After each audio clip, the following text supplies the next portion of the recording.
선포합니다. 하나님은 살아계십니다. 오늘 말씀해 보니까 자다가 깰 때가 벌써 되었으니 라고 나옵니다. 자다가 깰 때가 됐다는 거죠. 벌써 왔다는 거예요. 이제 잠에서 깨어나시라는 것을 말씀하고 있습니다. 그럼 왜 깨어나야 되냐? 이 시대가 만만치 않다는 거예요. 그럼 이러한 시대일수록 우리에게 있어서 가장 중요한 건 뭡니까? 우리에게 주어지는 확신을 갖고 사는 거예요. 확신을 갖고 살아야 합니다. 이사야서 43장 1절에서부터 보겠습니다.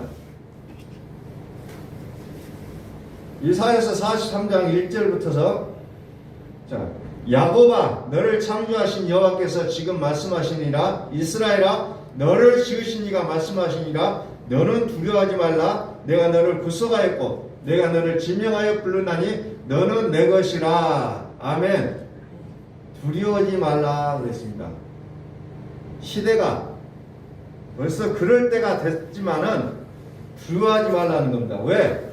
내가 너를 구속하였기 때문에 두려워하지 말라는 거죠. 우리를 구속하신 하나님이 우리의 아버지가 되시고 우리를 친히 지키시고 돌보아 주시겠다는 거예요. 그러니 두려워하지 말라. 이 시대에 깨어있는 크리스찬은 두렵지 않는 삶이라는 거죠. 두려워하지 마라. 2절 네가 물 가운데로 지날 때에 내가 너와 함께 할 것이라. 강을 건널 때에 물이 너를 침몰하지 못할 것이며 네가 불 가운데로 지날 때에 타지도 아니할 것이요 불꽃이 너를 사르지도 못하리니. 우리는 이 말씀을 우리는 확신을 가질 수 있기를 소원합니다. 확신을 가지셔야 돼요. 물 가운데로 지날 때, 불 가운데로 지날 때 물이 너를 침몰하지 못하게 할 것이고 불이 너를 타지도 못하게 할 것이다. 얼마나 안정적이에요 우리의 삶이. 하나님께서 우리를 이렇게 지키시겠다고 약속하고 있습니다. 3절 대저 나는 여호와 네 하나님이요 이스라엘의 거룩한 이요 네 구원자이니라. 내가 애굽을 너의 속량물로 구스와 스바를 너를 대신하여 주었노라.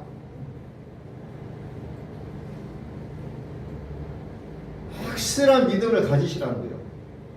확실하게.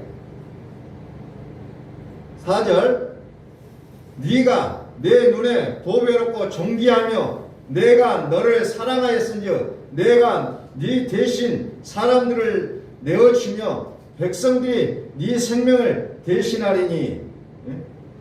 내가 너를 사랑하였다. 내가 너를 사랑하기 때문에 구속했다는 겁니다. 하나님께서는 우리를 향해 이렇게 확신을 갖고 말씀하시는데 우리는 그 하나님에 대해서 얼마나 확신을 갖는 믿음을 갖고 있는지. 5절 두려워하지 말라.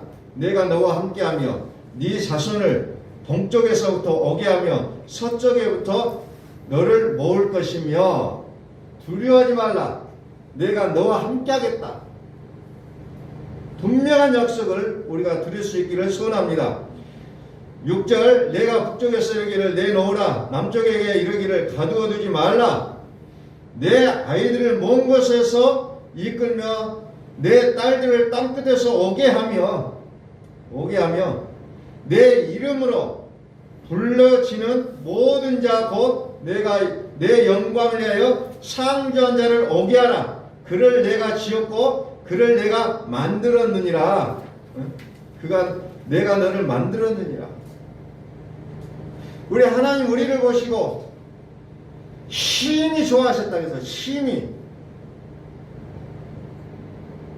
천하와 바꿀 수 없는 존재로 우리 사람을 가장 하나님께서 사랑하시는 자로 불러주셨다는 거예요. 오늘 우리가 이 말씀 앞에서 우리는 정말로 부들부들 떨면서 하나님의 은혜를 감사하고 찬양할 수 있어야 된다는 거예요. 그런데 어떻습니까? 8절에 보니까 눈이 있어도 보지 못하고 귀가 있어도 듣지 못하는 백성을 이끌어내라. 보도 못하고 듣지도 못한다는 거죠. 열방은 모였으면 민족들이 해집하였는데 그들 중에 누가 이 일을 알려 하며 이전 일들을 우리에게 들려주겠느냐. 그들의 증인을 세워서 자기들의 옳음을 나타내고 듣는 자들이 옳다고 말하게 하여 보라. 쭉 그래 설명을 해놓고 있어요. 자, 11절. 나 곧 나는 여호와라. 나 외에 구원자가 없느니라. 내가 알려주었으며 구원하였으며 보였고 너희 중에 다른 신이 없었나니 그러므로 너희는 나의 증인이요 나는 하나님이니라. 여호와의 말씀이니라. 확실하게 하나님께서 우리를 붙잡고 계신다는 겁니다. 우리는 이 시대 앞에 우리는 이와 같은 하나님에 대한 확신을 우리는 갖는 게 무엇보다도 중요하다는 거예요. 왜? 시대가 매우 어려워졌다는 거예요. 그래서 너희가 이 시기를 알거니와 자다가 깰 때가 벌써 되었다고 말씀하고 계시는 거예요. 벌써 됐다는 거예요. 지금 깨어 있어야 하는데 지금 자고 있다면 큰 일이라는 거죠. 깨어나라는 겁니다. 깨어나라. 깨어나라는 겁니다. 그래서 하나님은 우리에게 주는 수많은 환경들을 통해서 우리에게 가르쳐 주신다는 거예요.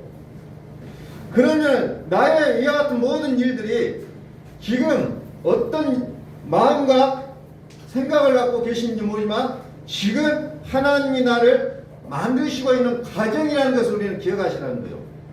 하나님이 나를 만드시고 있는 과정 속에 있다는 겁니다. 그래서 우리는 분명하게 해야 될 것은 지금 나를 분리하는 연습을 하셔야 돼요. 나를 분리하여 하나님의 나라에 반응하는 그 연습이 우리에게는 무엇보다 필요하다는 겁니다. 나의 감정을 나의 육으로 표출해야 되는 것이 아니라 나를 분리시키는 작업을 하는 거예요. 끊임없이 하나님을 향하여 반응하는 나의 모습을 보시라는 겁니다. 자, 로마서 13장 11절 또 다시 갑니다.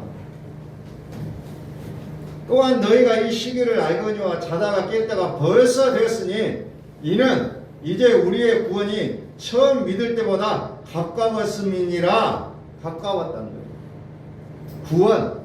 구원. 그래서 예수님은 처음과 나중이라.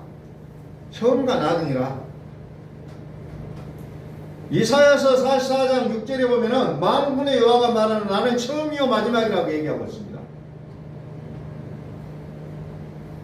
그 말씀이 요한계시록에 그리스도께서 그대로 말씀하신 거. 나는 처음과 나중이라. 시작과 끝이라. 말씀하시는 거예요. 그래서 11절에 처음 믿음이 있고 나중 믿음이 있다는 것을 또 구분해 놓고 있습니다. 자다가 깼다가 벌써 되었으니 이는 이제 우리의 구원이 처음 믿을 때보다 가까웠습니다. 처음 믿을 때보다 가까웠다는 거죠. 지금이 처음 믿음. 구원이 처음 믿을 때보다 가까웠다는 거예요. 가까이 왔다는 겁니다. 그래서 에베소서 5장 18절에 뭐라고 합니까? 술 취하지 말라. 이는 방탕한 것이니 오직 성령으로 충만함을 받으라.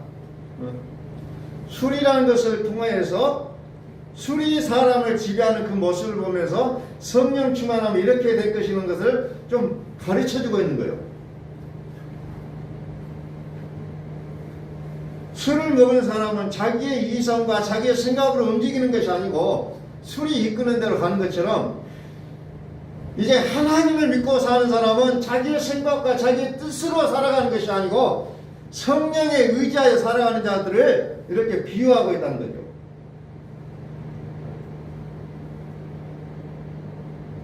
12절 밤이 깊고 낮이 가까웠으니 그러므로 우리가 어둠의 일을 벗고 빛의 갑옷을 입자. 밤이 깊고 낮이 가까웠으니 밤이 깊고 이제 새벽이 온다는 거죠. 새벽이 오는데 우리가 어둠의 일은 벗어버려야 되는 것이 마땅하다는 겁니다. 13절 낮에와 같이 단정히 행하고 방탕하거나 술 취하지 말며 음란하거나 호색하지 말며 다투거나 시기하지 말고 잠자는 자 믿는 자, 여기서도 말 잠자는 자는 믿는 자를 얘기하고 있어요.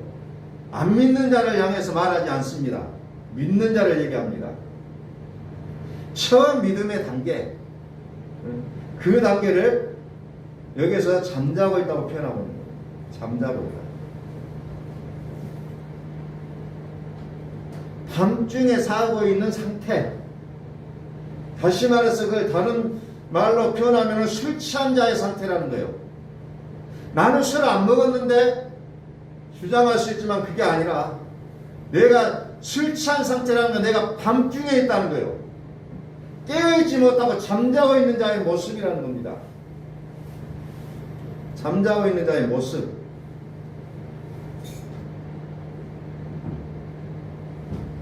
그래서 우리는 이제 15절에 17절에 보면 그래서 주의 뜻이 무엇인지를 이해하는 것이 필요하다는 겁니다. 이해하지 못하면 우리는 이 시대를 어떻게 살아갈 것인가 그냥 세상과 섞여 사는 것이 자연스럽게 여겨진다는 거죠. 그래서 우리는 이해하는 단계가 필요하다는 거죠. 그래서 우리는 지식의 단계라고 얘기하고 있어요. 알아야 돼요. 알지 못하고서는 절대로 우리가 낮과 같이 단정히 살지를 못한다는 게 된다는 겁니다.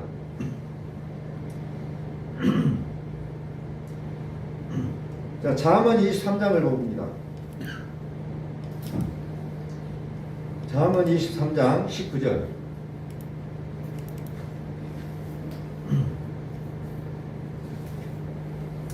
내 아들아 너는 듣고 지혜를 얻어 네 마음을 바른 길로 인도할지니라. 술을 즐겨하는 자들과 고기를 탐하는 자들과도 더불어 사귀지 말라. 더불어 사귀지 말라. 술 취하고 음식을 탐하는 자는 가난해질 것이요 잠자기를 즐겨하는 자는 헤어진 옷을 입을 것이니라. 왜 술을 즐겨하는 자들과 고기를 탐하는 자들과 더불어 사귀지 말라고 할까요? 이 사람들은 내가 아닌, 내 속에 내가 아닌 것이 나온다는 거죠. 그러니까 술 취한 자들과 같이 동행을 하면은 이상한 일들이 많이 일어납니다. 이상한 일들이 많이 일어나요. 우리의 신앙도 마찬가지예요. 정말 전지전능하신 하나님 한 분을 믿고 살아야 되는데 짬뽕이 되어 있는 사람 만나면 머리 아픕니다. 짬뽕이 되어 있는 사람. 요즘은 SNS가 발전하다 보니까 막 그냥 카카오톡으로 막 그런 것들이 수없이 날라와요. 참 짜증나죠. 근데 그 사람은 섞여져 있기 때문에 자기 상태를 모르고 그게 옳은 줄 알고 우기고 있다는 겁니다. 우기고 있어요. 내 속에 내가 아닌 것이 나오게 됐다는 거죠. 왜? 술 때문에 그렇다는 거죠. 그래서 술을 끊으라는 거예요. 그런데 이걸 문자적으로 얘기하면 나는 술도 안 마시고 왜 술을 끊으라고 합니까? 라고 물어봐요.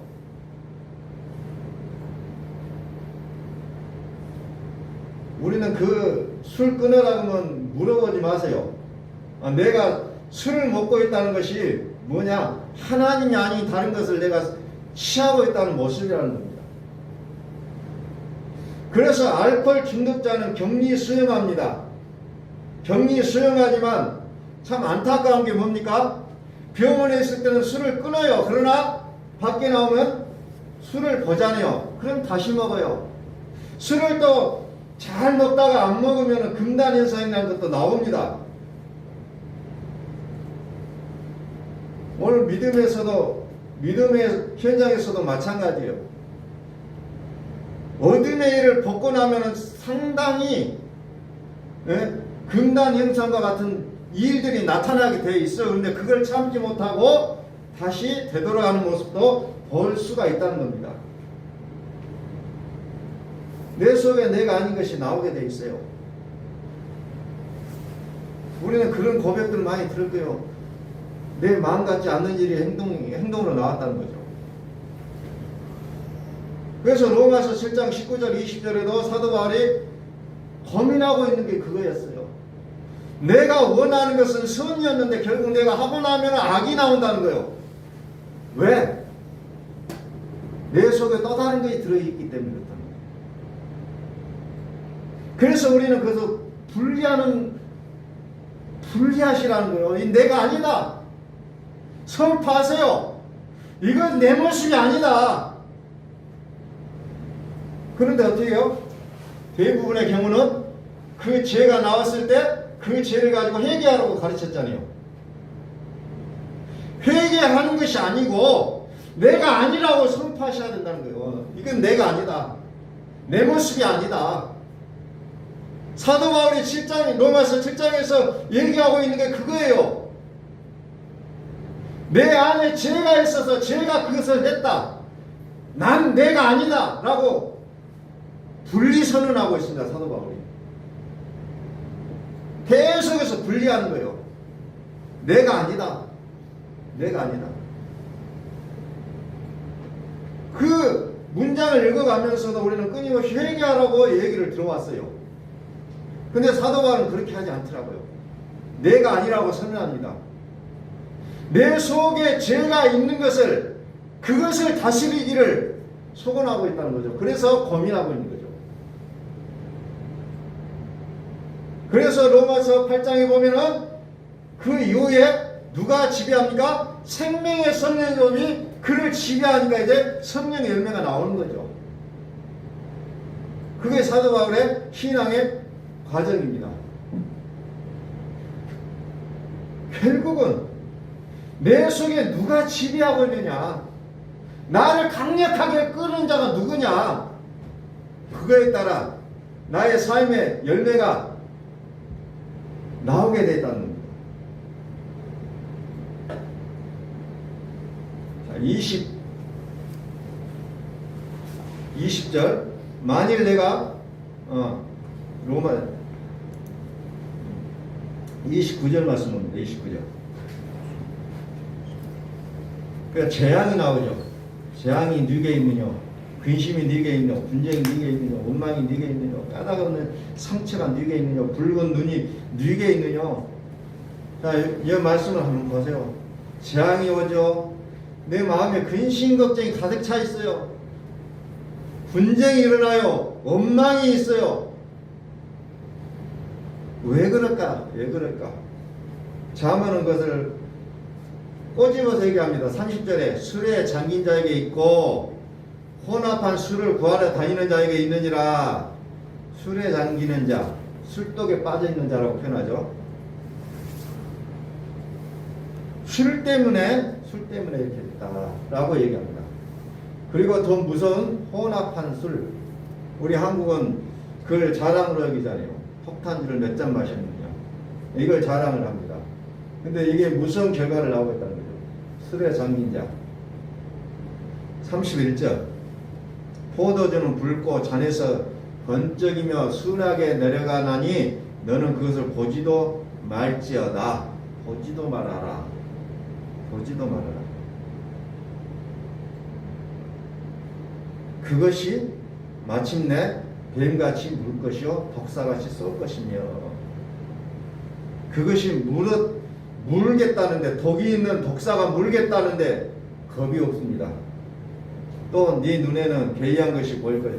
그냥 이제 허상이 보이는 겁니다. 그러니까 술에 빠져 있는 사람 보면은 혼자 이야기를 합니다. 혼자. 왜 혼자 이야기냐면 혼자 이야기했다고 안 하면 누가 있다는 거예요. 오늘 우리 믿음도 마찬가지예요. 뭔가 헛것을 보고 이야기하는 사람도 있다는 겁니다. 자꾸 보인다는 거예요. 그것이 마침내 뱀같이 물 것이요 독사같이 쏠 것이며 네 눈에는 괴이한 것을 보일 것이요 또 네 마음은 구부려진 말을 할 것이며 너는 바다 가운데 누운 자 같을 것이며 돛대 위에 누운 자 같을 것이며 위태위태하다는 겁니다. 네가 스스로 말하기를 사람이 나를 때려도 나는 아프지 아니하고 나를 상하게 하여도 내게 감각이 없도다. 내가 언제나 깰까 다시 술을 찾겠다 하리라. 어쩌면 술을 마시고 있는 사람들의 그 내용을 그대로 적어놨는데 이것이 또 우리에게 신앙적으로 우리가 이것을 분명하게 아셔야 된다는 겁니다. 그래서 술이라는 것이 처음에는 쓰다고 얘기합니다. 그래도요 술이 달짝지근하다고 표현합니다. 그리고 더 나와서 입에 쫙쫙 달라붙는다고 표현을 해요. 달달하다. 그런데 그것이 뱀같이 쏠 것이고 독사같이 물 것이라는 거예요. 폐가 망신한다는 거예요. 지금 내가 전지전능하신 하나님을 붙잡고 살아야 될 판인데 다른 게 좋다고 쫓아다닙니다. 사실은 진리가 아닌 것을 진리를 쫓고 다녀요. 그것이 결국 폐망의 길로 갈 것임에도 불구하고 너무 좋다는 거예요. 너무 좋아. 가니까 다 맞춰버리고 그냥 병도 나아버리고 막 이러니까 너무너무 좋아하면 너무너무 좋아요. 하나님 안에 있으면 뭔가 일어나지도 않는 것 같고 결국은 패망하다는 거죠. 그래서 술 취하지 말라 이는 방탕한 것이니 성령의 충만함을 입으라. 그래서 술 취한다는 것이 이게 적나라하게 표현되어 있어요. 잠언서 보니까 술이 취해서 그렇게 살아가는 모습처럼 이제 너희는 성령의 충만함을 받아서 성령이 이끄신 대로 살아라. 이것을 우리에게 말씀하고 있는 겁니다. 독사에 물리면 죽는다. 코브라에 물리면 살 수 있는 방법이 또 한 가지 있다는 거예요. 물렸다가 살아난 사람의 피를 집어넣으면 산다는 말도 있어요. 얼마나 가능성이 없다는 거예요. 그만큼 한번 물리면. 오늘 우리도 옛뱀이요 사단이요 그거에 물려버리면 간다는 겁니다.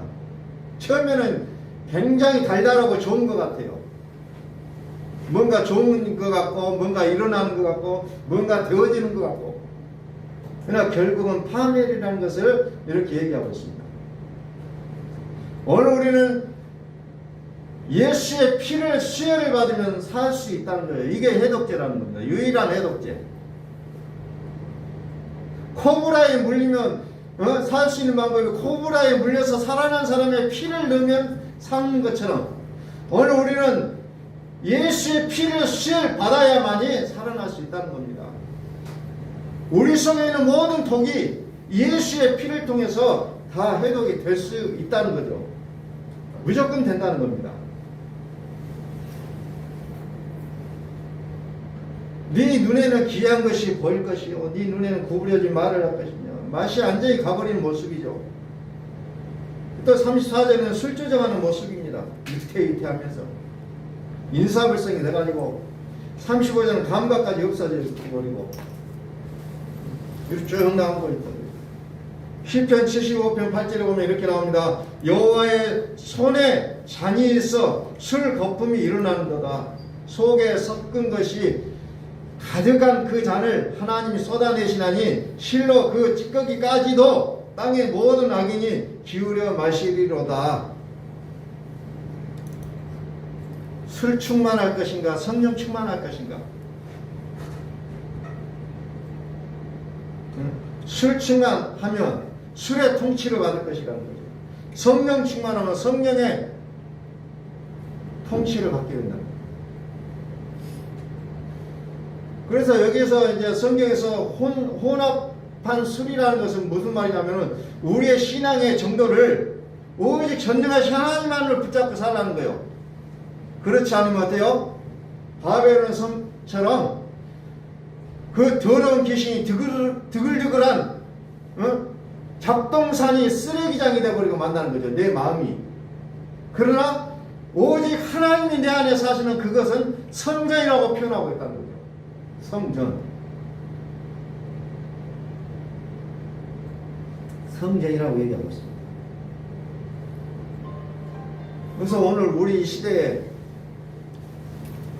정말 우리의 신앙의 순수성을 깨뜨려버릴 수밖에 없는 많은 환경들이 우리에게 놓여져 있습니다. 우리는 여기서 무엇을 어떻게 해야 될 것인지 우리는 이제 아셔야 된다는 겁니다. 너희는 이 시기를 알거니와 벌써 자다가 깰 때가 됐다는 것을 얘기하고 있잖아요. 벌써. 지금이 아니고 벌써라는 거 이미 깰 때가 됐다는 겁니다. 지금 정신 못 차리면 우리는 죽음의 길로 죽음의 늪으로 쑥쑥 빠지는 시대를 우리가 살아가고 있다는 거죠.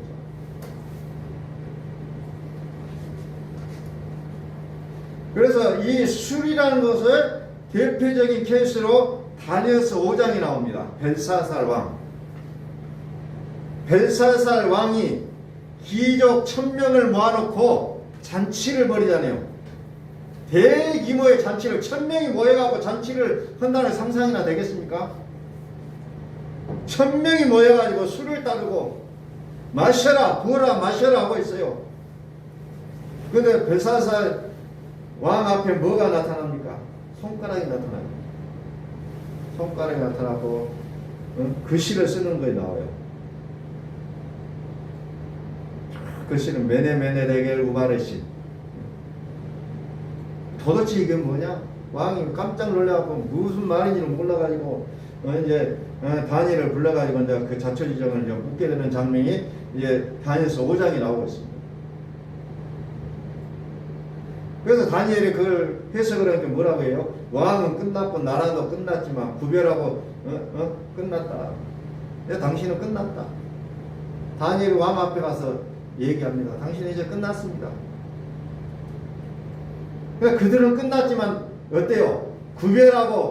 구별하에서 살았던 다니엘은 어때요? 채색 옷을 입히고 그냥 최고 좋은 옷을 입고 이제 높임을 받는 그런 모습으로 또 다르게 나타나죠.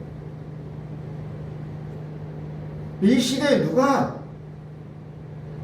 존경을 받고 대우를 받을 것인가? 결국은 술 취하지 않고 오직 구별하여 하나님 앞에 충성되게 살아가는 자만이 높임을 받을 수 있다는 것을 다니엘서 5장을 통해서 우리에게 가르쳐주고 있다.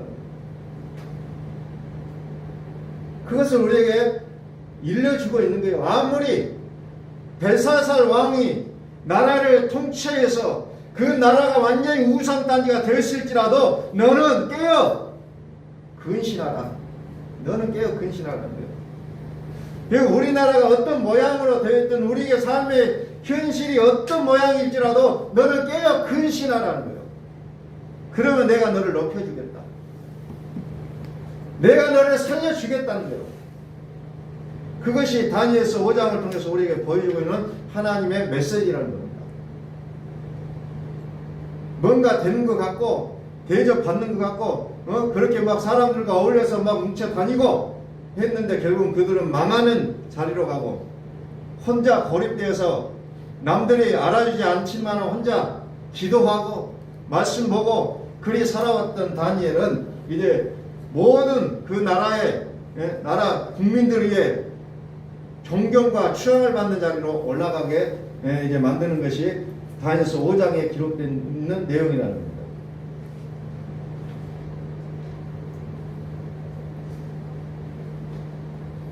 혼합한 포도주라는 것은 다시 얘기합니다. 율법과 복음을 얘기하고 있어요. 우리는 율법이 뭔지 복음이 뭔지 섞여져 살아가고 있다는 겁니다. 이것을 구분하라는 겁니다. 철저하게 구분해야 돼요.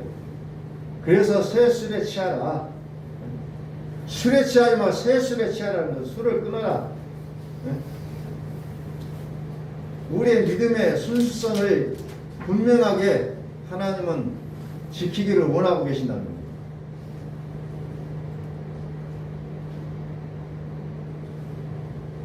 예레미야서 51장 제가 좀 보겠습니다.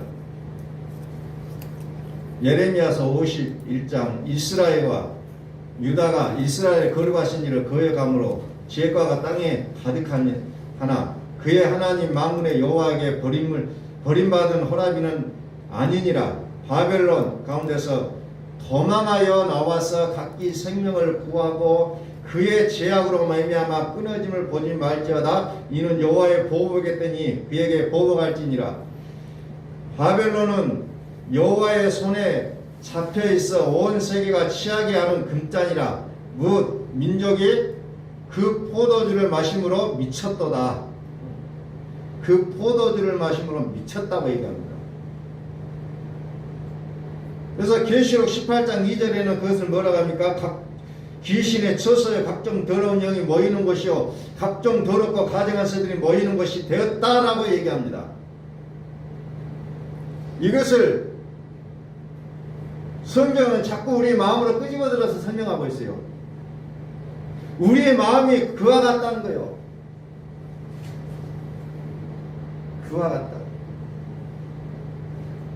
세상에 취하게 된 모습을 쭉 설명을 해놓고 있다는 겁니다.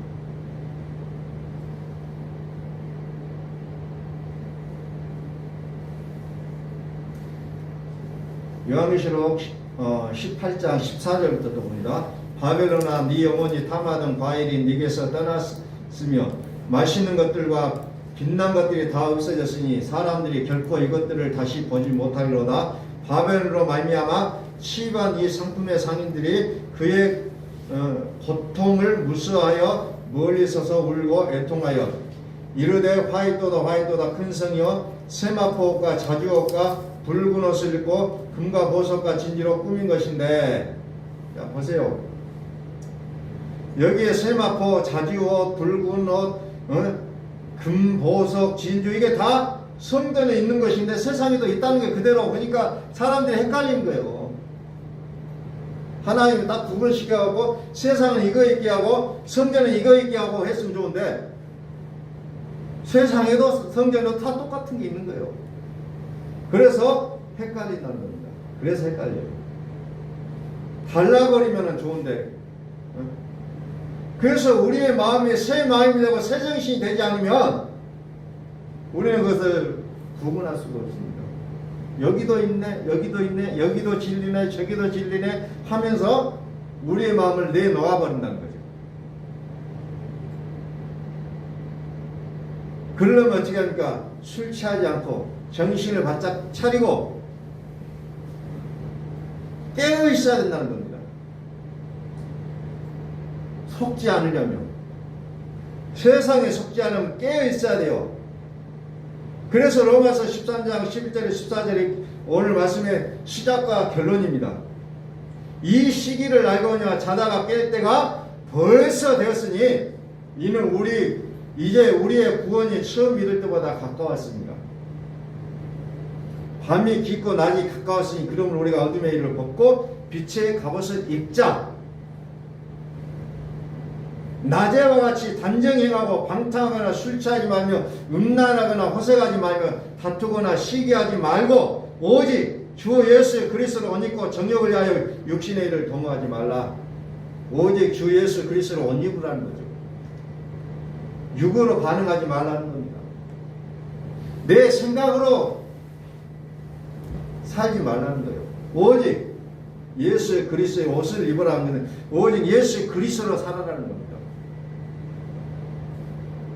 예수 그리스도를 우리의 몸으로 살아라는 거예요. 우리 몸으로. 생각으로 살아라는 게 아니에요. 몸으로.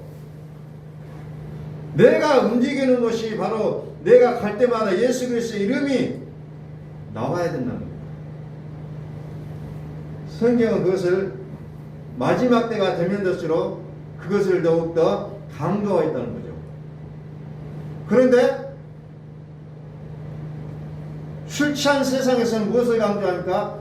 기적을 강조하고 이적을 강조하고 병고침을 강조하고 이런 것들을 쭉 강조하게 되어 있어요. 왜? 그런 걸 봐야 사람은 되는 것 같거든. 하나님의 세계 속에는 그 모든 것들이 이루어지지만 그냥 우리의 마음에 품고 살아야 될 것이 따로 있다는 것을 얘기하고 있다. 따로 있어요. 그래서 마태복음 24장의 마지막 때가 되면 막 기적이 나고 막 지진이 나고 뭐 별 일들이 다 일어난다고 합니다. 그러나 그래도 그곳에 가지 말라. 그곳에 가지 말라. 예? 그리스도가 여기 있다 저기 있다고 말해도 가지 말라. 가만히 있으라는 거예요. 가만히 있어. 때가 되면 그런 일들이 자연스럽게 일어나지만 가만히 있으라는 거예요. 그리고 뭡니까? 내 마음에 계신 그리스도를 붙잡고 사시라는 거예요. 내 마음에. 너희는 이 마음을 품으라고 그리스도 예수의 마음, 이걸 붙잡고 사시라는 거예요. 이걸. 앞으로 여러분들의 그 유혹을 할 수 있는 수많은 일들이 세상 가운데 많이 나타날 거예요. 그러나 우리는 마음을, 예? 그리스도 예수의 마음을 갖는 것이 가장 중요하다.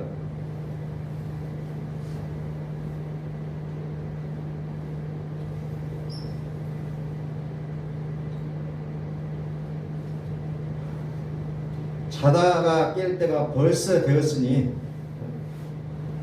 밤이 깊고 낮이 가까웠으니 이제 우리는 오직 주 예수 그리스도로 옷 입고 살아가는 우리의 삶이 될 수 있기를 예수 그리스도로 이름으로 간절히 바랍니다.